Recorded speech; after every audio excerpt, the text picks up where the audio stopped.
He had just turned 33 years old, celebrating the auspicious occasion by taking in a lively Gilbert and Sullivan production at the theater. As the crowd of patrons filtered out onto the street, Edward felt a renewed sense of contentment and possibility before him. His journey of self-discovery crisscrossing the ancient realms of the East had reached its zenith years ago, filling his spirit with enlightened perspectives, far beyond those imprisoned by Western cultural dogmas. That expansive voyage allowing Edward to finally exorcise the haunting specters of the war's carnage.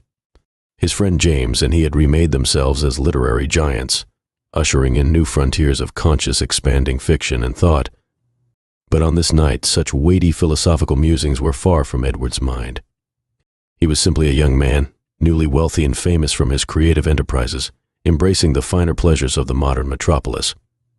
As he waited for his cab under the street lamp's warm glow, suddenly a woman's shriek pierced the jovial din. Trusting his instincts honed in battle, Edward sprung into action, dashing down the rain-slicked cobblestone alleyway toward the commotion.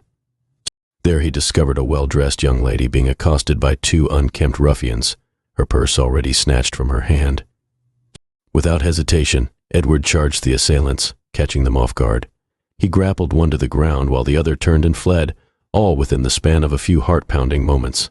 Catching his breath, Edward turned his attention to the woman, ensuring she was unharmed before helping her to her feet. "Good sir, I cannot begin to repay your heroism," she gasped, clutching her purse and brushing back her fiery red hair.